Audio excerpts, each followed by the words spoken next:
5 years had passed since Adama married her husband, Ebiabeka. Yet their home remained silent. No child, no laughter, no tiny footsteps. Adama had tried everything. She drank bitter herbal mixtures. She visited traditional healers. She swallowed roots and leaves prepared by village women. But nothing happened. Her husband was strong, healthy, and hardworking. After many attempts, there was still no positive result. Though Ebiabeka remained calm, Adama's heart was heavy. Every night he would hold her hands and say, "One day, the gods of the land will surely hear our prayers. God's time is always the best." But Adama continued to worry. The villagers began to whisper, "She is barren. She has destroyed her womb. Maybe she is not a full woman." Some even said she was the daughter of a water goddess because of her extraordinary beauty, and that spirits had taken her fertility. She could no longer go freely to the market. She avoided the stream where women gathered to fetch water. Mockery followed her everywhere, even Ebiabeka. Age mates mocked him. "You are not man enough to make your wife pregnant." But Ebiabeka was a disciplined man. He knew he was capable. Yet he believed deeply, God's time is never wrong. One fateful midnight, when sleep refused to come, Adama sat quietly outside their hut, staring at the moon. Suddenly, a presence filled the air. A radiant messenger of the Creator appeared before her. Her heart trembled. The being spoke gently, "Adama, your womb is not closed, but something must be done. There is one important instruction you must follow." The spirit revealed why she had been unable to conceive all those years, and when the figure vanished, peace entered her heart for the first time in 5 years. The next morning, Adama woke up smiling. She prepared a delicious meal for her husband and walked around glowing with hope. The villagers noticed, "What is wrong with her?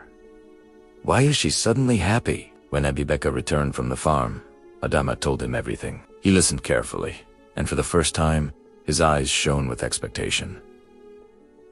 They waited until Eek market day. There, they bought a female goat as instructed. 14 days later, they followed the traditional ritual revealed to Adama with the oldest woman in the community. The goat was sacrificed.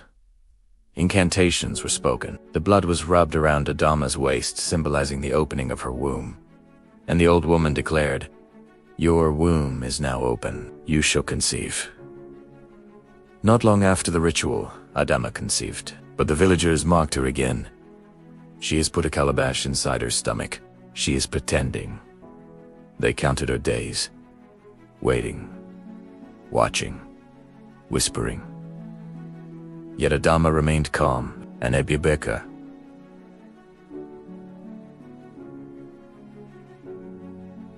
stood by her like a mountain. When the day of delivery came, the entire village gathered.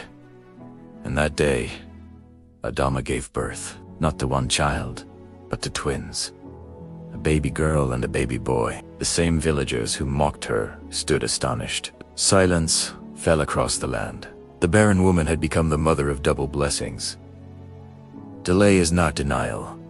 Mockery does not cancel destiny. And when God speaks, no voice of man can stop his promise. As the day of the twins' naming ceremony approached, Ebiabeka asked gently, "Should we invite the villagers? Even those who mocked us?" Adama became quiet. Memories of tears, whispers, and lonely nights passed through her heart. Then she looked at her children, the miracle that pain could not stop. She turned to Ebiabeka and smiled softly. "Yes, invite them. All. Let our joy heal what mockery once broke." Viewers, what do you think? Should forgiveness answer mockery? If this powerful African story touched your heart, please like, comment, share, and subscribe to African Love Tales for more emotional African folktales of love, faith, and destiny.